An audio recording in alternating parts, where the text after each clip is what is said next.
Hello students, आप लोगों के लिए सॉल्व प्रश्न पत्र की श्रृंखला की दूसरी कड़ी लेकर मैं आ गई हूं और मैं आज 2023 के प्रश्न पत्र का सॉल्व आपके सामने रखने जा रही हूं। इसके पहले मैंने 2024 के प्रश्न पत्र का सॉल्व आपके सामने रखा है। क्लास 12 के लिए मेघालय बोर्ड द्वारा क्लास 12 की हिंदी की परीक्षा जो 4th सेमेस्टर में होती है उसके 2023 के प्रश्न पत्र के सॉल्व आपके सामने मैं रखने जा रही हूँ, जिसमें पहला क्वेश्चन शॉर्ट क्वेश्चन होता है, दूसरा क्वेश्चन भी फिल इन द ब्लैंक्स होता है। पहले क्वेश्चन में ट्रू फॉल्स लिखना होता है, दूसरे क्वेश्चन में फिल इन द ब्लैंक्स होता है। तो इस तरह सीरीज होता है प्रश्न पत्र का। उस प्रश्न पत्र के पहले क्वेश्चन के सीरीज को मैं प्रारंभ करने जा रही हूँ। मुझे आशा है कि मेरे प्रयास से आपको सफलता मिलेगी, और अगर आपको भी लगती है कि मेरे प्रयास से सफलता मिलती है तो चैनल को लाइक कर लीजिए, सब्सक्राइब का बटन दबा लीजिए और अपने फ्रेंड्स को शेयर भी कर दीजिए, जिससे सभी आपके फ्रेंड्स को अच्छे नंबर मिल जाएं और आप लोगों को मेरे प्रयास से सफलता मिलती है। मेरे लिए भी ये बड़ी खुशी की बात है। तो आज मैं प्रारंभ करने जा रही हूँ 2023 के प्रश्न पत्र का सॉल्व रखने जा रही हूँ। तो इस तरह दूसरी कड़ी है मेरे प्रश्न पत्रों के सॉल्व प्रश्न पत्रों की। तो मुझे आशा है आपको अच्छा लगेगा। तो प्रारंभ करते हैं solve 2023 number 1। Question number 1 true false होता है। सार्थकता आवश्यकता के समय काम नहीं आना है, तो आपको यहाँ पर फॉल्स लिखना होगा, क्योंकि बाजार की सार्थकता आवश्यकता के समय काम नहीं आना, ये स्टेटमेंट फॉल्स होगा। तो इस तरह ये फॉल्स होता है। और अब आते हैं दूसरे पर। दूसरा स्टेटमेंट है जिसमें आपको ट्रू फॉल्स लिखना है। तो अच्छी बात या अच्छी कविता का बनना सही बात का सही शब्द से जुड़ना होता है। तो इसके लिए आपको ट्रू का साइन देना होगा, वहाँ पर आपको ट्रू लिखना होगा, जिससे ये बात साबित होती है कि अच्छी बात या अच्छी कविता का बनना इसी बात पर निर्भर करता है कि उसके लिए अच्छे शब्दों का प्रयोग किया जाए। तो अगर अच्छे शब्द जुड़ जाते हैं अच्छी बात के साथ तो अच्छी कविता बन जाती है। तो यहाँ पर ये होगा ट्रू, आप इसके सामने ट्रू लिखेंगे। तीसरा क्वेश्चन है कि जाति प्रथा भारत की बेरोजगारी का प्रमुख कारण है। सब नंबर ग है। क्वेश्चन नंबर 1 का सब नंबर ग। जाति प्रथा भारत में बेरोजगारी का सबसे प्रमुख कारण है। आप यहाँ पर ट्रू लिखेंगे, ये ट्रू है, सही बात है। अगला सब नंबर घ है, कवि भोर के आसमान के मूक दृष्टा हैं।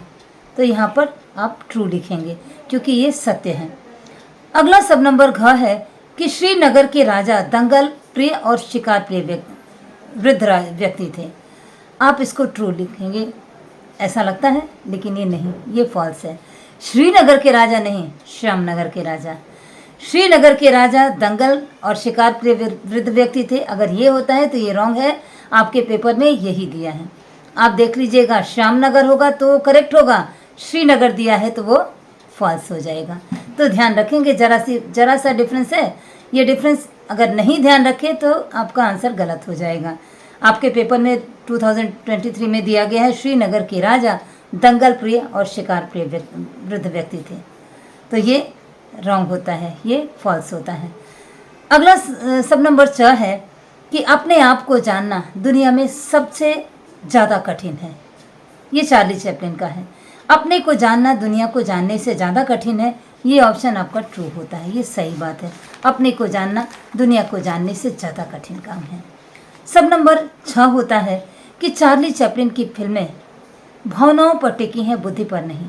तो ये ट्रू होता है, यहाँ आप ट्रू का साइन दीजिएगा। सब नंबर यहाँ होता है कि सिख बेबी साफिया के लिए लाहौरी नमक लाना चाहती थी। ये गलत ऑप्शन होगा। सिख बेबी साफिया के लिए लाहौरी नमक नहीं लाना चाहती थी, बल्कि साफिया सिख बेबी के लिए लाना चाहती थी। आप ध्यान देंगे, क्वेश्चन में आपके क्वेश्चन में दिया है सिख बीबी साफिया के लिए लाहौरी नमक लाना चाहती थी। ये ऑप्शन फॉल्स होगा, क्योंकि इसका विपरीत साफिया सिख बीबी के लिए लाना चाहती थी। ध्यान रखेंगे। सब नंबर झ है, किसान मजदूर की आकांक्षाएं बादल को नवनिर्माण के राग के रूप में पुकार रही हैं। ऑप्शन सही है, ये ट्रू होगा। सब नंबर यहाँ है, कवितावली सूरदास की रचना है। ये रॉन्ग है, ये गलत है, यहाँ पर आप फॉल्स दीजिएगा। कवितावली सूरदास की रचना है। अगर आपको शॉर्ट क्वेश्चन में आता है तो आप वहाँ पर रॉन्ग करेंगे। सही ऑप्शन कवितावली तुलसीदास की रचना है। अगर तुलसी रहेगा तो सही होगा, अगर सूर है, आपके पेपर में 2023 में सूरदास दिया है तो गलत ऑप्शन है, तो यहाँ पर आप फॉल्स लिखेंगे। अगला सवाल है सब नंबर ट, ढोलक की आवाज़ का पूरे गांव पर कोई असर नहीं होता था। ये रॉन्ग है, ये फॉल्स है। सब नंबर ठ, बाजार में एक जादू है, वह जादू आंखों के राह काम करता है। ये सही है, ये ट्रू होता है। इस तरह सब नंबर सारे समाप्त होते हैं। क्वेश्चन नंबर 1 में ऊ तक का सब नंबर जो दिया हुआ है सबका ऑप्शन मैंने दे दिया है। अब आता है क्वेश्चन नंबर 2। क्वेश्चन नंबर 2 में कोष्ठक का होता है, ब्रैकेट में कुछ शब्द दिए रहते हैं, उसमें से आपको सही शब्द का चुनाव करके रिक्त स्थानों में भरना होता है। तो क्वेश्चन नंबर 2 में जो ब्लैंक में वर्ड दिए हैं उन्हीं में से दो ऑप्शन दिया है, एक ऑप्शन चुन के रखेंगे। तो पहला सब नंबर क है, मैं निज रोदन में डैश राग लिए फिरता हूँ। ऑप्शन में आपको आग और राग दिया है, आपको राग पर लिखना है, राग को चूज करना है। मैं निज रोदन में राग लिए फिरता हूँ, ये ऑप्शन करेक्ट होगा। अगर आप आग लिखेंगे तो गलत हो जाएगा, तो आप राग को चुनेंगे। सब नंबर ख, शेर के बच्चे का असल नाम डैश था। यहाँ पर चांद सिंह लुट्ठन सिंह 2 दिया है, आपको चांद सिंह नाम को सही कहना है और चांद सिंह को उठाकर अपने गैप में भर लेना है। तो पूरा सेंटेंस इस प्रकार होता है कि शेर के बच्चे का असल नाम चांद सिंह था। सब नंबर ग, कवि बादल का आह्वान डैश के रूप में कर रहा है। ऑप्शन में आपको क्रांति और शांति दोनों दिया है, आपको क्या उठाकर भरना है? क्रांति। कवि बादल का आह्वान क्रांति के रूप में करते हैं। अब आते हैं सब नंबर घ की बारी। सब नंबर घ में दिया है कि भगत जी बाजार में डैश बेचते थे, चूरन कपड़े। कौन सा ऑप्शन करेक्ट होगा? चूरन करेक्ट होगा। तो भगत जी बाजार में चूरन बेचते थे। आखिरी और सब नंबर अंग है कि 16 अप्रैल 16 अप्रैल 1889 को 16 अप्रैल 1989 को डैश के जन्म के पूरे 100 साल पूरे हो गए थे। राज कपूर या चार्ली चैपलिन? आपको चार्ली चैपलिन को उठाना है और फिलिंग द ब्लैंक्स में भर देना है। सेंटेंस होगा 16 अप्रैल 1989 को चार्ली चैपलिन के जन्म के पूरे 100 साल हो गए थे। तो आप चार्ली चैपलिन को ही चुनिएगा, आपका ऑप्शन करेक्ट हो जाएगा। अगला क्वेश्चन आता है सब नंबर च, कि आर्थिक पहलू से भी डैश प्रथा हानिकारक थी। जाति प्रथा, दहेज प्रथा। ऑप्शन 2 दिए हैं, आपको जाति प्रथा को सेलेक्ट करना है और गैप में फिल कर लेना है। तो पूरा सेंटेंस होगा आर्थिक पहलू से भी जाति प्रथा हानिकारक प्रथा है। अगला सब नंबर 6 आता है, रामचरितमानस कितने कांडों में विभाजित है। यहाँ पर 7 और 8 2 ऑप्शन दिए हैं, आपको 7 उठाकर भरना है, गैप में रख देना है। तो सेंटेंस पूरा होगा रामचरितमानस 7 कांडों में विभाजित है और ये आपका आंसर करेक्ट हुआ। तो इस तरह पहला क्वेश्चन ट्रू फॉल्स, दूसरा क्वेश्चन फिलिंग द ब्लैंक्स। अब आते हैं तीसरे क्वेश्चन की बारी, जिसमें आपको मल्टीपल ऑप्शन सेलेक्ट करना है। तो मल्टीपल ऑप्शन में जो क्वेश्चन है उसमें से 4 ऑप्शन दिए हैं, आपको एक ऑप्शन को सही ऑप्शन को चुनना है और उस पर टिक लगा देना है। तो क्वेश्चन नंबर 3 का पहला सब नंबर क है कि बात की चूड़ी मर जाने का क्या अर्थ है। इसके उत्तर में आप सब नंबर 3 को चुन लीजिए। आपको 4 ऑप्शन दिए हैं, मैं चारों ऑप्शन को नहीं पढ़ूंगी, केवल सब नंबर 3 बात का प्रभावहीन हो जाना, ये ऑप्शन आपका करेक्ट होता है। तो बात की चूड़ी मर जाने का अर्थ है बात का प्रभावहीन हो जाना, ये ऑप्शन करेक्ट ऑप्शन होगा। सब नंबर ख है, स्लेट पर लाल खड़िया चाक यह किस कविता की पंक्ति है। यहाँ पर 4 कविताएं दी गई हैं, आपको मैं सही ऑप्शन बता रही हूँ, उषा होगा। तो स्लेट पर लाल खड़िया चाक में उषा ऑप्शन सही होगा। आप उषा ऑप्शन को चुनकर वहाँ पर सही का निशान लगा दीजिए, आपका आंसर सही हो जाएगा। अगला सवाल आता है सब नंबर ग का कि क्या सब कानून हुकूमत के होते हैं, कुछ मोहब्बत मुरव्वत या आदमियत इंसानियत के नहीं होते। यह पंक्ति किस पाठ की है। आपके पास 4 ऑप्शन होगा, लेकिन चारों ऑप्शन में अगर नमक जहां दिखेगा आप उसी ऑप्शन को करेक्ट कर लीजिएगा। यहाँ पर नमक सब नंबर 1 दिया है, तो नमक का है ये कि क्या सब कानून हुकूमत के होते हैं, कुछ मुरव्वत मोहब्बत आदमियत इंसानियत के नहीं होते, यह नमक पाठ का है। नमक आपका करेक्ट होगा। सब नंबर घ है कि किस कलाकार ने न सिर्फ फिल्म कला को लोकतांत्रिक बनाया बल्कि दर्शकों के वर्ग और वर्ण व्यवस्था को भी तोड़ा है। ऑप्शन चाहे जो भी दे, आपको वहाँ पर चार्ली चैपलिन को सेलेक्ट कर लेना है। यहाँ पर ऑप्शन 4 दिए हैं, राज कपूर, दिलीप कुमार, अमिताभ बच्चन, चार्ली चैपलिन। चौथा ऑप्शन है चार्ली चैपलिन। आप चार्ली चैपलिन को ही सही कर लीजिएगा, आंसर सही हो जाएगा। अगला सवाल सब नंबर अंगा होता है कि लक्ष्मण मूर्छा और राम का विलाप नामक प्रसंग रामचरितमानस के किस कांड से अवतरित है। रामचरितमानस, जो पूरी रामचरितमानस 7 कांडों में विभाजित है, तो लक्ष्मण मूर्छा और राम का विलाप ये किस कांड से अवतरित है। ऑप्शन 4 दिया है, आपको केवल लंका कांड को चुन लेना है। ये लंका कांड का है। लंका में जब राम रावण युद्ध हुआ और लक्ष्मण को शक्ति बाण लगा था, उस समय राम लक्ष्मण के सिर को अपने गोद में लेकर एक साधारण मनुष्य की तरह विलाप करते हुए दिखाई देते हैं। वही प्रसंग है यह। तो लंका कांड यहाँ पर आप सही चुन लीजिएगा, आपका ऑप्शन सही हो जाएगा। आते हैं सब नंबर 6 में। तो सब नंबर 6 का जो क्वेश्चन है, परचेजिंग पावर का क्या अर्थ है। इसके लिए आपको 4 ऑप्शन दिए हैं, लेकिन आप सब नंबर 3 जो खरीदने की शक्ति है उसी ऑप्शन को करेक्ट करेंगे और आपका उत्तर सही हो जाता है। तो परचेजिंग पावर का अर्थ है खरीदने की शक्ति। ये साधारण सी बात है, आप समझ जाइएगा आसानी से। अगला क्वेश्चन सब नंबर 6 है, मेरा आदर्श समाज स्वतंत्रता, समता, भ्रातृता पर आधारित होगा, यह उक्ति किसकी है। इसमें भी 4 ऑप्शन दिए हैं, लेकिन आपको बाबा साहब भीमराव अंबेडकर का चुनाव कर लेना है। बाबा साहब भीमराव अंबेडकर का विचार है कि उनका जो आदर्श समाज है, समता, भ्रातृता, स्वतंत्रता, समता और भ्रातृता पर आधारित होगा, यह उन्हीं के विचार हैं। तो बाबा साहब अंबेडकर पर आप ट्रू का निशान, टिक का निशान लगा दीजिएगा, आपका ऑप्शन करेक्ट हो जाएगा। अगला सवाल आता है आपको निबंध लिखने का। तो निबंध में आपके लिए 5 ऑप्शन दिए गए हैं। निम्नलिखित में से किसी एक विषय पर 100 शब्दों के निबंध लिखिए। ऑप्शन है मेघालय में पर्यटन की संभावनाएं, आदर्श अध्यापक, आज़ादी का अमृत महोत्सव, विद्यार्थी और फैशन, बढ़ती महंगाई। ये 5 ऑप्शन दिए हैं। आप किसी ऑप्शन में आप निबंध लिखने का जो तरीका है उसके अंतर्गत पहला रूपरेखा बनाते हैं, निबंध को, विषय वस्तु लिखते हैं।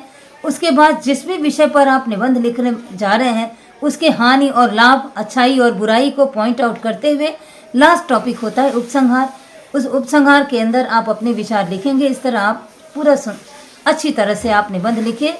आपको, मुझे आशा है, यह निबंध 10 नंबर का होता है। आप अच्छी तरह लिखिए, आपको उसका अच्छा नंबर मिल जाएगा। अगला सवाल होता है क्वेश्चन नंबर 5। तो क्वेश्चन नंबर 5 में दिया है कि आपके इलाके में, क्षेत्र में हरे भरे पेड़ को अंधाधुंध काटा जा रहा है। इसकी शिकायत करते हुए आप अपने जिले के वन निरीक्षक को एक पत्र लिखिए। तो ये पत्र लेखन है जो आप आसानी से लिख सकते हैं।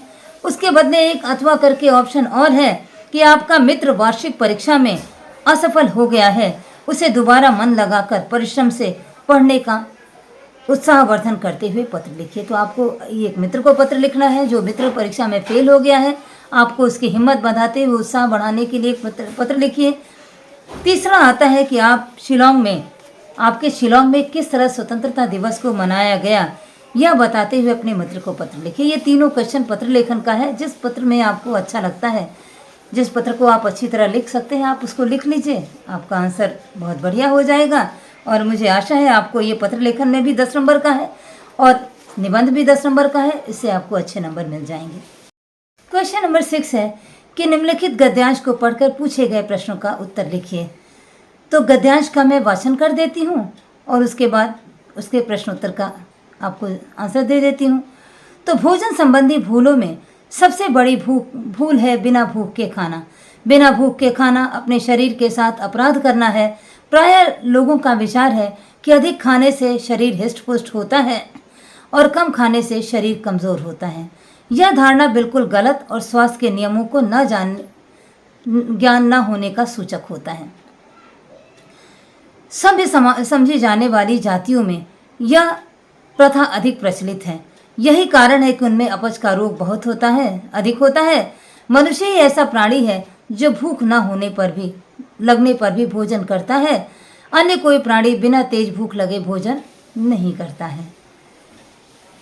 कई व्यक्ति भोजन सिर्फ एक बार करते हैं। इस प्रकार के व्यक्ति केवल अभ्यास वश भोजन करते हैं और प्रायः उसे अपना कर्तव्य समझते हैं। भोजन को कभी कर्तव्य नहीं समझना चाहिए, न उसका अभ्यास डालना चाहिए। भोजन ऐसा होना चाहिए जो संतुलित हो, ताज़ा हो और शीघ्र पच जाने वाला हो।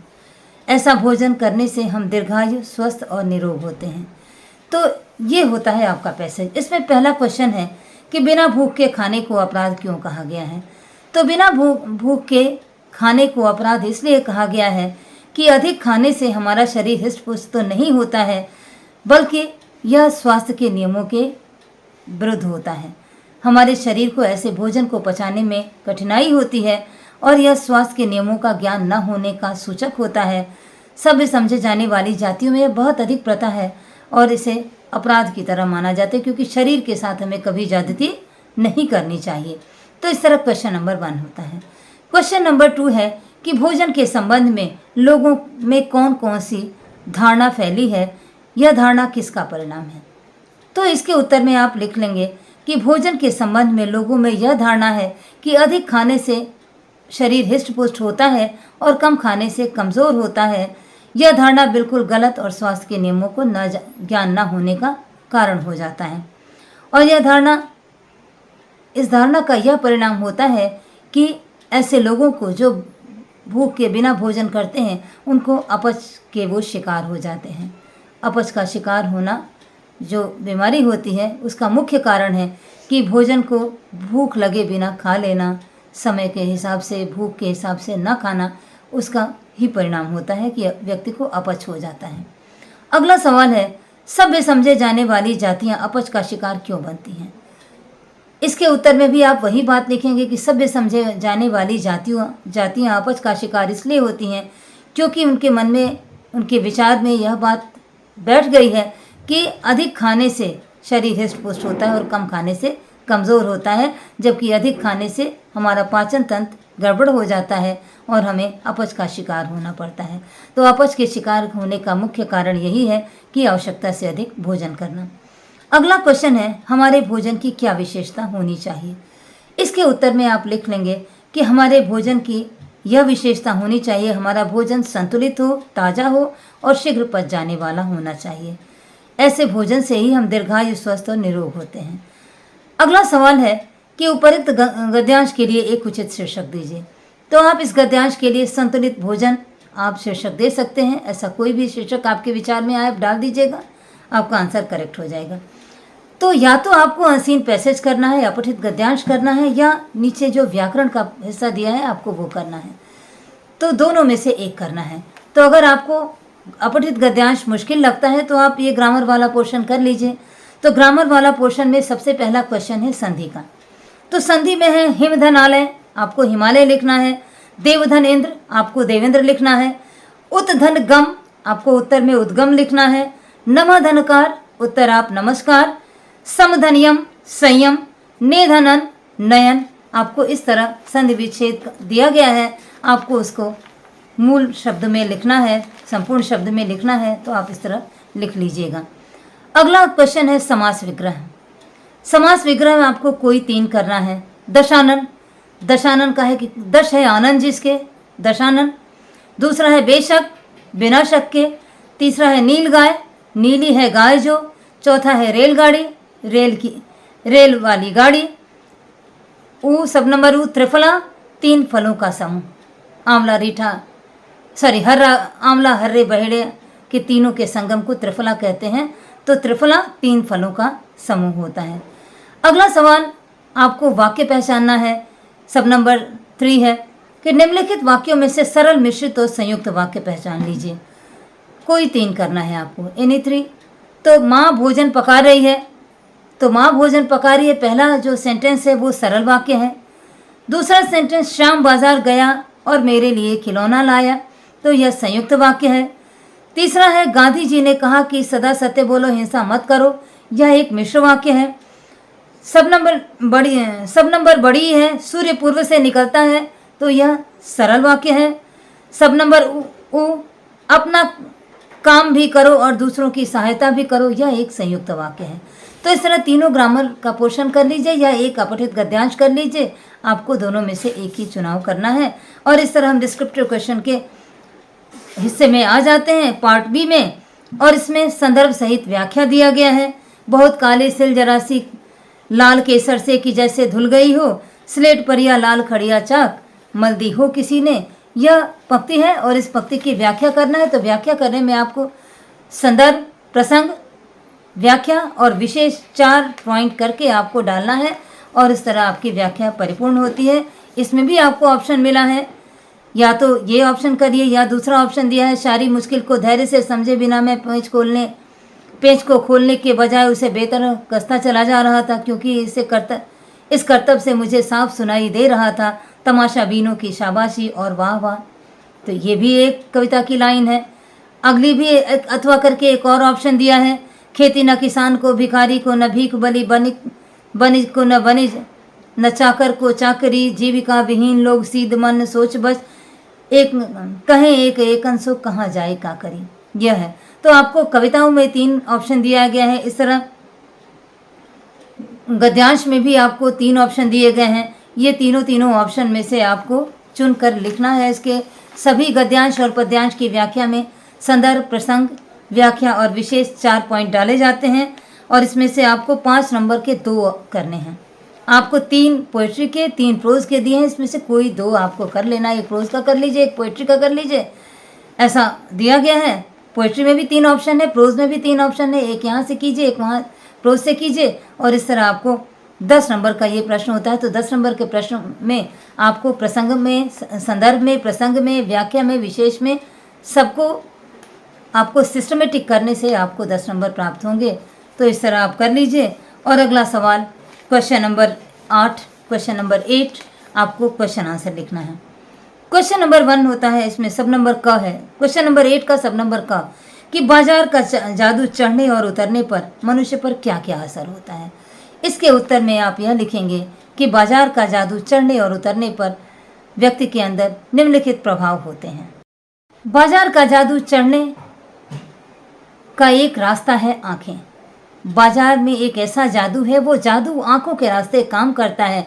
और जब व्यक्ति पर बाजार का जादू चढ़ जाता है तो बाजार की आकर्षक वस्तुओं को देखकर मन में एक जादू हो जाता है, एक जादुई बंधन बच जाता है और बाजार की अनेकानेक चीज़ों का मूक निमंत्रण मन तक पहुंच जाता है और सभी चीज़ें जिसकी कमियां हमें खलने लगती हैं, जो जो चीज़ बाजार में दिखती है उसकी कमियां हमें खलने लगती हैं और वो सारी चीज़ें आवश्यक ना होने पर भी हमें आराम देने वाली महसूस होने लगती है और हम उसको खरीदने पर विवश हो जाते हैं। और जब बाजार का जादू उतरता है तब पता चलता है कि फैंसी चीज़ों के चक्कर में बहुतायत हमने ऐसी चीज़ें ले ली हैं, बहुतायत ऐसी वस्तुएं खरीद ली हैं जो हमारे आराम में बढ़ोतरी नहीं बल्कि आराम में खलल ही डालती हैं और खरीदी हुई वस्तुएं अनावश्यक और बेकार लगने लगती हैं। तो बाजार का जादू चढ़ने और उतरने पर मनुष्य पे यही असर होता है। चढ़ने पर तो बाजार की सारी चीज़ें खूबसूरत और ज़रूरी लगने लगती हैं और जब उतरता है तो पता चलता है कि बहुत सारी फैंसी वस्तुएं जो हम अनावश्यक रूप से खरीद लाए हैं वो हमारे आराम को बढ़ाने के बजाय हमें हमारे आराम में खलल डाल रही हैं, हमको तकलीफ़ दे रही हैं। तो यही अंतर होता है बाजार का जादू चढ़ने और उतरने पर। दूसरा क्वेश्चन है, चार्ली चैपलिन के चरित्र की 2 विशेषताएं लिखिए।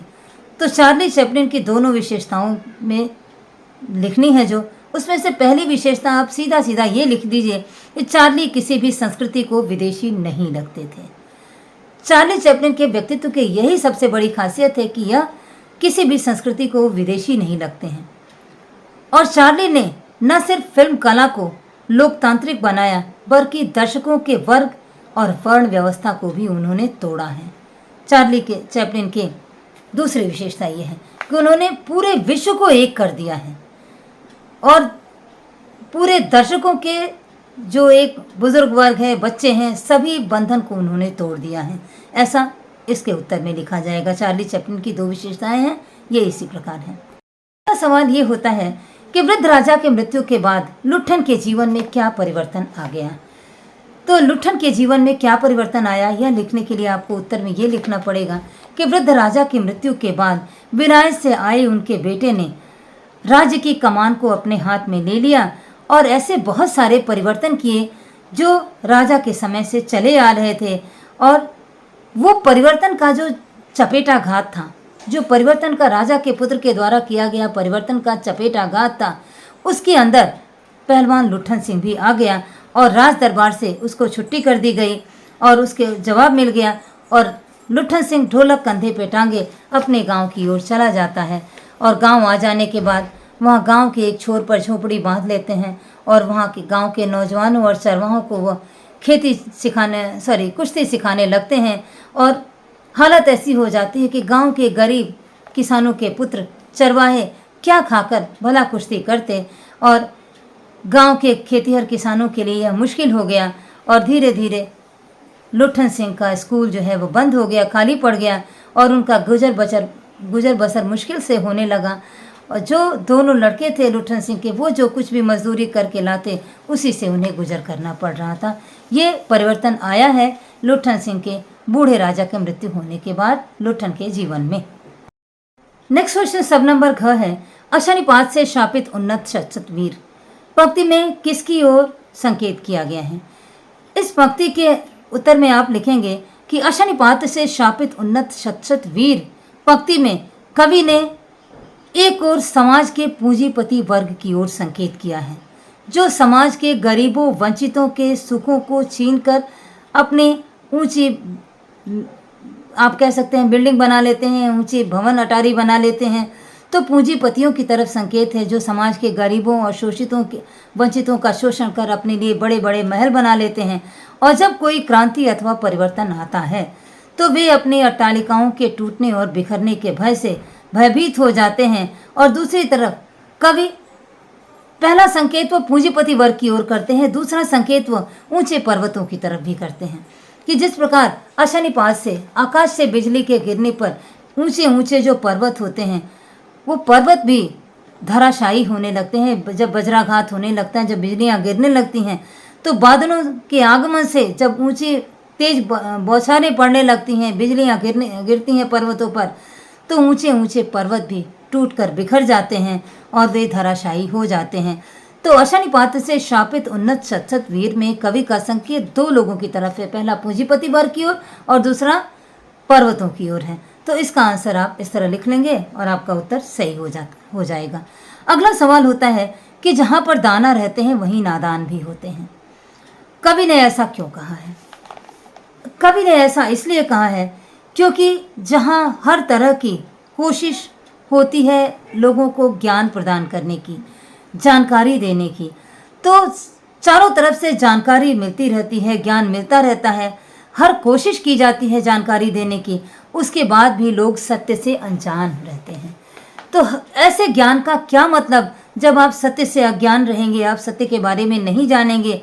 कवि ने ऐसे ही लोगों को नादान कहा है जो जानते हुए भी किसी दूसरे की गलती को देखकर भी नहीं सीखते हैं और जानते हैं कि यह गलती है फिर भी वो गलतियां करते हैं और दाना बिखेरा जाता है उसके, तो दाने को तो देखते हैं लेकिन उसके ऊपर फैले हुए जाल को नहीं देखते हैं। जिस जाल में फंसाने के लिए दाना दिया जाता है उस जाल को नहीं देखते हैं और जाल में फंस जाते हैं। तो कवि का तात्पर्य कहने का यही है कि जहाँ पर दाना है वहाँ पर नादान है, अर्थात कितनी भी जागरूकता फैलाई जाएगी, कितनी भी जानकारी दी जाएगी, कोई न कोई व्यक्ति अपने नादान पने के कारण, अपनी अज्ञानता के कारण किसी न किसी का शिकार ऐसे हो ही जाता है, शिकारियों का शिकार हो ही जाता है। तो कवि का ऐसा मानना है कि जहाँ पर दाना होता है वहाँ नादान भी होते हैं। जानकारी कितनी भी दी जाए, कितनी भी, वो जाल को नहीं देखते हैं और उस दाने को देखते हैं, जो दाने को उनको खाने के लिए, ललचाने के लिए रखा जाता है, वो दाना देखते हैं लेकिन दाने के पीछे फैले जाल को नहीं देखते और जाल में फंस जाते हैं। तो ये क्वेश्चन हो जाता है आपका। और नेक्स्ट क्वेश्चन आपके पेपर में जो 2023 में दिया गया है उसका आंसर इस प्रकार है। क्वेश्चन ये है कि भीमराव अंबेडकर का संक्षिप्त परिचय दीजिए। तो भीमराव अंबेडकर का संक्षिप्त परिचय देने के लिए आपको 2-4 बातें लिख देनी होंगी। 14 अप्रैल सन 1891 को मध्य प्रदेश के महू नामक स्थान पर भीमराव अंबेडकर का जन्म हुआ। प्राथमिक शिक्षा के बाद वे बड़ौदा के राजा के मदद से विदेश पढ़ने गए और वहाँ पर उन्होंने बड़ौदा के राजा के सहयोग से अमेरिका तथा लंदन जाके उन्होंने उच्च शिक्षा प्राप्त किया, वहाँ पीएचडी किया उन्होंने और वे अर्थशास्त्र विद्वेत्ता हुए। अर्थशास्त्र में उन्होंने ज्ञान हासिल किया, विधिवेत्ता बने, समाजशास्त्री बने, शिक्षाविद बने और देश के संविधान निर्माता के रूप में उन्होंने जो देश के लिए महत्वपूर्ण काम किया है वह अत्यंत सराहनीय है। तो भीमराव अम्बेडकर का ये संक्षिप्त परिचय हुआ। आपको इसका उत्तर इतना ही लिख देने से काम चल जाएगा। अगला सवाल है कि भाषा को सहूलियत से बरतने से क्या अभिप्राय है। इसके उत्तर में आप लिख लीजिएगा कि भाषा को सहूलियत से बरतने के पीछे कवि का यह अभिप्राय है कि जिस बात को कहने के लिए जो शब्द नियत किया गया है उस शब्द का प्रयोग करके अपनी बात को कहना ही उचित है। ज़्यादा पांडित्य का प्रदर्शन करने के चक्कर में भाषा को अगर तोड़ मोड़ कर किसी बात को कहना चाहेंगे तो आप भाषा के चक्कर में उलझ जाएंगे और बात को जो कहना चाहिए आप उस बात को नहीं कह पाएंगे और भाषा को तोड़ने मरोड़ने और पांडित्य प्रदर्शन के चक्कर में मूल कथ्य आपका गौण हो जाएगा और आप बेकार की बातें कहते रह जाएंगे और जो आप मूल कथ्य कहना चाहते हैं, आप जो कहना चाहते हैं वो कथ्य ही गौण हो जाएगा। आप वही बात किसी को नहीं समझा पाएंगे। इस तरह प्रश्न उत्तर की श्रृंखला जो इसमें है क्वेश्चन में वो सारी समाप्त होती है। अब क्वेश्चन नंबर 9 की बारी आती है। तो क्वेश्चन नंबर 9 में भी आपको 5 मार्क्स, आपको 2 ही क्वेश्चन करना है 5 मार्क्स का, तो आप कोई भी 2 करेंगे। इसमें भी 5 क्वेश्चन है। तो क्वेश्चन नंबर 1 से लेके अंगा तक पहला क्वेश्चन है कि लेखक चार्ली का भारतीयकरण किसे कहते हैं और क्यों कहते हैं और गांधी और नेहरू ने उनका सानिध्य क्यों चाहा था। तो इसका उत्तर इस प्रकार होगा कि चार्ली का भारतीयकरण राज कपूर को कहते हैं। राज कपूर चार्ली के भारतीयकरण है। राज कपूर ने चार्ली से प्रभावित होकर मेरा नाम जोकर, आवारा जैसी फिल्में बनाई। इन्होंने न केवल चार्ली जैसे किरदार को पर्दे पर जीवंत किया बल्कि उसे सफल भी बनाया है। चार्ली के किरदार को उन्होंने पर्दे पर उतारा है और उसको जीवंत किया है। भारतीय दर्शकों द्वारा इसे प्रसन्नता से स्वीकार कर लिया गया। चार्ली ऐसे व्यक्ति थे जिनमें लोगों को हंसाने, प्रसन्न रखने के गुण विद्यमान थे और इसी गुण के कारण महात्मा गांधी और नेहरू जैसे लोग उनका सानिध्य चाहते थे, क्योंकि उन्हें हंसाने की जो कला थी उनके अंदर, वो गंभीरता में भी हास्य का पुट पैदा कर देते थे। उनके इसी व्यवहार के कारण, उनकी इसी आदत या इसी कला के कारण गांधी और नेहरू जैसे लोग उनके सानिध्य को चाहते थे। ये उसका उत्तर हो जाता है। अगला क्वेश्चन होता है कि क्वेश्चन नंबर ख है कि भगत जी बाजार में भगत जी का व्यक्तित्व का कौन सा पहलू उभर कर आता था। तो ये क्वेश्चन दिया है, इसमें आप लिखेंगे कि कवि ने भगत जी का बाजार में जाकर उनका जो आत्म संयमी वाला व्यवहार लेखक को दिखाई देता है। जी बाजार जाकर विचलित नहीं होते थे, उनका स्वयं पर अत्यंत नियंत्रण है, उनके अंदर गजब का संतुलन देखा जा सकता है। तो भगत जी का बाजार में जाकर अपने ऊपर अत्यंत वो संतुलित रहा करते थे, अपने ऊपर नियंत्रण रखा करते थे। यही कारण है कि बाजार का आकर्षण भले ही फैला रहता था लेकिन भगत जी के ऊपर उसका कोई असर नहीं होता था। और ऐसा भी नहीं कि भगत जी बाजार जाकर बाजार को देखकर आश्चर्यचकित रहे हों, पूरी आंखें फाड़ फाड़ कर देखते हों, ऐसी भी बातें नहीं थी। बाजार जाकर वे बड़े दृढ़निश्चयी और संतोषी स्वभाव के व्यक्ति थे और उनकी इंद्रियां उनके अपने नियंत्रण में हुआ करती थी और इन इंद्रियों के अपने नियंत्रण में रखने के कारण वे अत्यंत संतोषी व्यक्ति थे और असंतोष, दुर्भावना और क्रोध उनके अंदर कुछ भी नहीं था। वो देखकर किसी चीज़ को असंतोषी भी नहीं होते थे, ललचाते भी नहीं थे और वो बड़े ही संयमित तरीके से अपनी ज़रूरत की चीज़ें खरीद कर ही बाज़ार से चले आते थे। तो आत्मसंयम का जो विशेष गुण था वो भगत जी के अंदर वह बाज़ार में जाने पर लेखक को दिखाई देता था। इसके बाद सब नंबर ग क्वेश्चन आता है कि पठित छंदों के आधार पर स्पष्ट कीजिए कि तुलसीदास को अपने युग की आर्थिक विषमता की समझ थी या तुलसी को अपने समय की आर्थिक विषमता का पूरा ज्ञान था।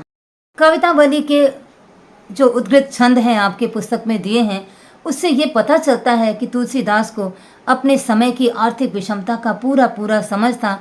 उन्होंने समकालीन स्थिति का यथार्थ परक चित्रण किया है और जो चित्रण उन्होंने किया है वह उस समय की बेरोजगारी, गरीबी, मजदूर और किसान, नौकर, भिखारी इत्यादि की जो दशा थी, जिसके कारण सभी परेशान थे, उस सारी परेशानियों का उन्होंने बड़ा ही सुंदर चित्रण किया है।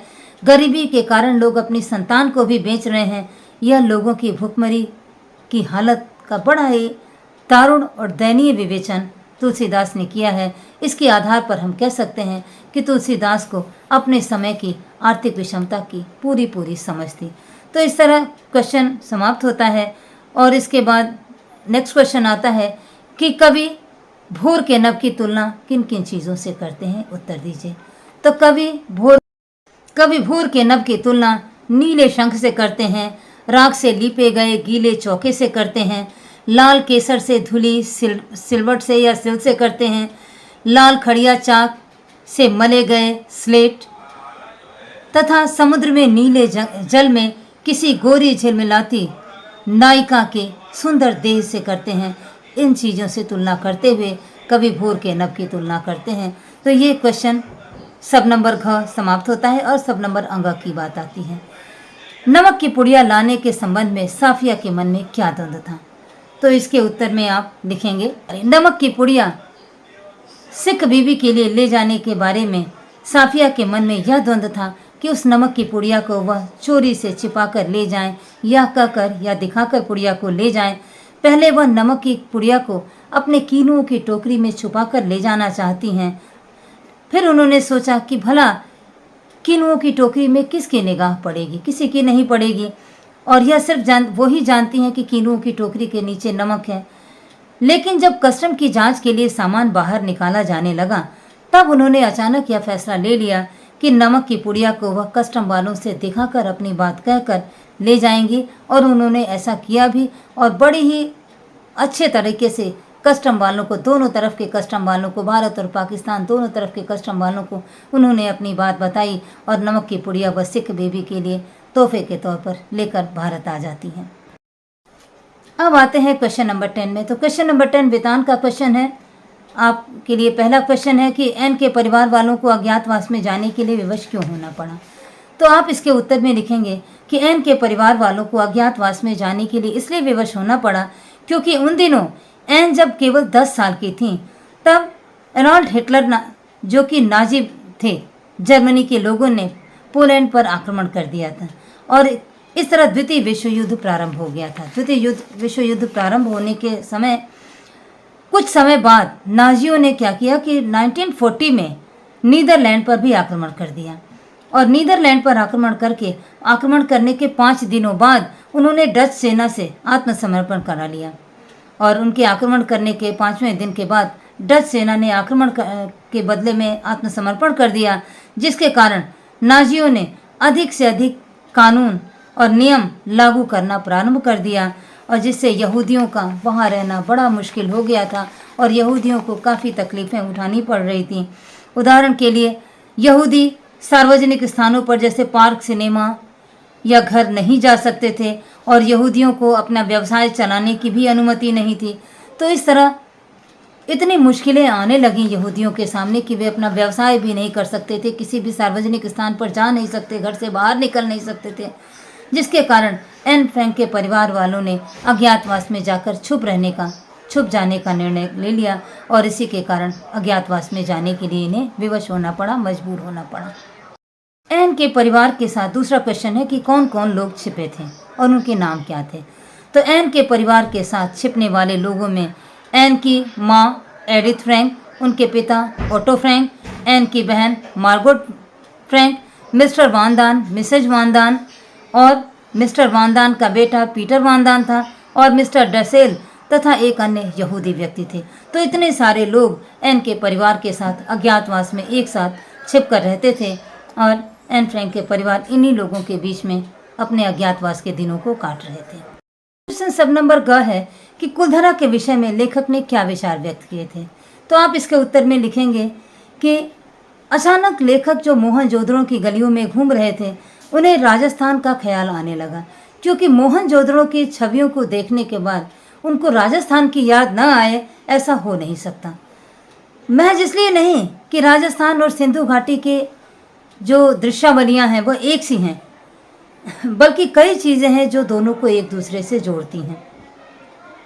हजारों साल पुराने खेत, बाजरे के, ज्वार के खेत मोहनजोदड़ो के घरों में टहलते हुए कुलधरा की याद दिलाते हैं। यह जैसलमेर के मुहाने पर पीले पत्थरों वाला घर का एक समूह है।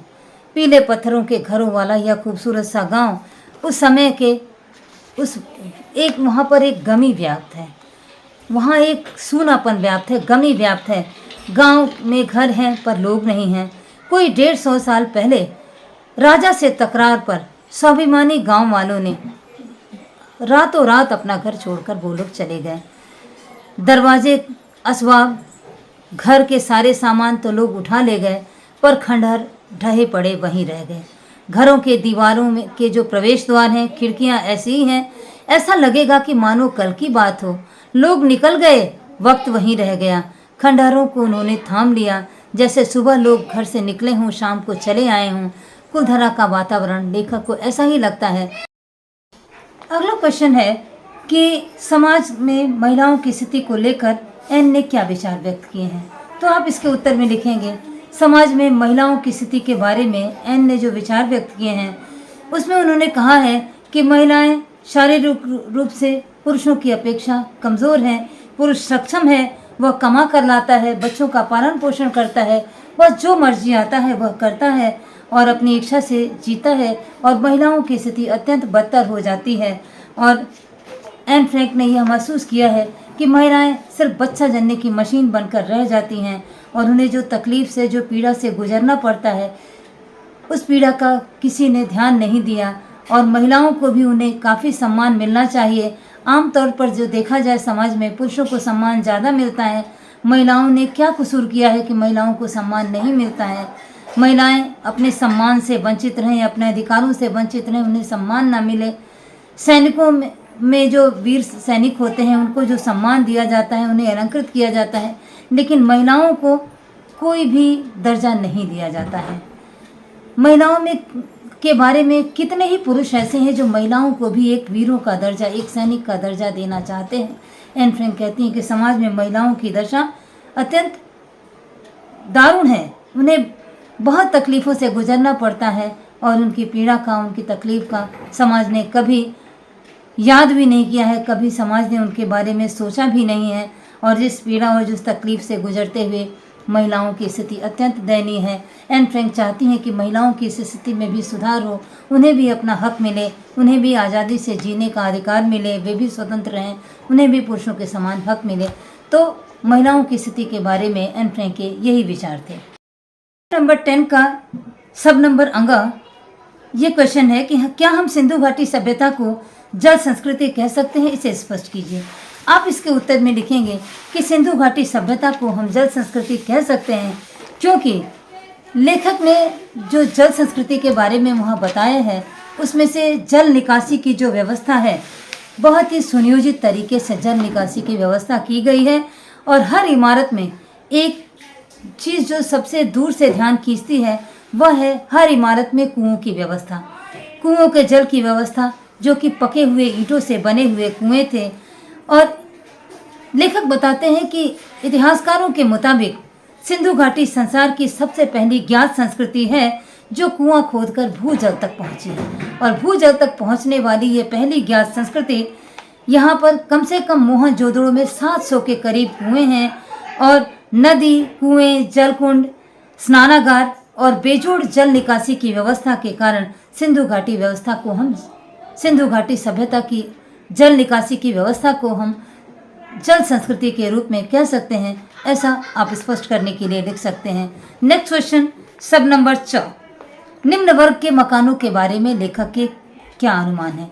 तो इसके उत्तर में आप लिखेंगे क्वेश्चन नंबर 10 का सब नंबर 4 कि निम्न वर्ग के घरों के बारे में लेखक का क्या अनुमान है। आप इसके उत्तर में लिखेंगे कि निम्न वर्ग के घरों के बारे में लेखक का यह अनुमान है कि निम्न वर्ग के घर इतनी मजबूत सामग्री के नहीं रहे होंगे कि 5000 साल तक टिक सकें। उनकी बस्तियां दूर रही होंगी। यह भी है कि 100 साल में अब तक इस इलाके में केवल 1/3 हिस्से की खुदाई हो पाई है। अभी वह बंद हो चुकी हैं, खुदाई तो अब होती नहीं है। तो इसलिए निम्न वर्ग के घरों के बारे में कोई खास जानकारी नहीं मिली है, लेकिन लेखक का अनुमान है कि शायद उनके घर इतने मजबूत नहीं होंगे जो इतने वर्षों तक सुरक्षित रह सकें, जिससे उनके घरों के बारे में कोई अनुमान लगाया जा सके। तो इस तरह क्वेश्चन नंबर 10 का सब नंबर 6 है। अब नेक्स्ट क्वेश्चन है सब नंबर 6 का। सब नंबर 6 में एन अपनी सहायता करने वाले लोगों के बारे में क्या विचार रखती हैं। ये आखिरी क्वेश्चन है जो आपके पेपर में है, क्वेश्चन नंबर 10 का सब नंबर 6। इसका उत्तर आप इस प्रकार लिखेंगे कि एन फ्रैंक बताती हैं कि कुछ लोग थे जो हम अज्ञातवास में छुपे हुए लोगों को, प्रतिरोधी दल के कुछ लोग थे जो अज्ञातवास में छुपे हुए लोगों को नीदरलैंड की नकली पहचान पत्र बनाते थे और कुछ छिपे हुए लोगों को वित्तीय सहायता भी देते थे, युवा ईसाइयों के लिए काम तलाशते थे और हमारी मदद करते आ रहे थे, और इस उम्मीद में मदद करते आ रहे थे कि वे हमें सुरक्षित किनारे तक ले जाएंगे। इसका कारण है कि अगर वे इसलिए मुसीबत में हैं, वे रोजाना ऊपर आते, पुरुषों के कारोबार, राजनीति के विषय में बातें करते, महिलाओं के खाने और युद्ध के समय मुश्किलों के बारे में बातें करते, बच्चों से किताबों की बातें करते, अखबारों की बात करते, हमेशा खुश दिल दिखने का प्रयास करते, जन्मदिनों और दूसरे मौक़ों पर फूल इत्यादि उपहार में लाते थे और हर संभव मदद करते थे। हमें इस बात का वो एहसास भी नहीं होने देते थे। हमें उन्हें भूलना नहीं चाहिए जिन्होंने कष्ट के दिनों में हमें याद किया, और ऐसे में जब दूसरे लोग जर्मन के खिलाफ युद्ध में बहादुरी दिखा रहे हैं, हमारे मददगार अपनी बेहतर भावनाओं के साथ प्यार से हमारा दिल जीत रहे हैं और हमारी मदद कर रहे हैं। इस तरह एन फ्रैंक कहती है कि जो लोग हमें मदद पहुंचा रहे हैं उन लोगों को हमें कभी नहीं भूलना चाहिए। वो लोग नकली पहचान पत्र बना रहे हैं, ईसाइयों के लिए, युवकों के लिए काम ढूंढ रहे हैं, और किस किस तरीके से वो हमारी सहायता कर रहे हैं उसे हमें पूरी तरह याद रखना चाहिए। ऐसा एन फ्रैंक कहती हैं। एन फ्रैंक अत्यंत छोटी लड़की हैं और किसी के द्वारा किए गए उपकार को वह न भूलने की सलाह देती हैं और कहती हैं कि हमें किसी के द्वारा किए गए, संकट में किए गए उस मदद को कभी भी नहीं भूलना चाहिए और हमेशा याद रखना चाहिए। इस तरह आपका 2023 के सारे क्वेश्चन आंसर का सॉल्व ऐसा होता है, और मुझे आशा है कि आपको मेरे प्रयास से सफलता मिलेगी।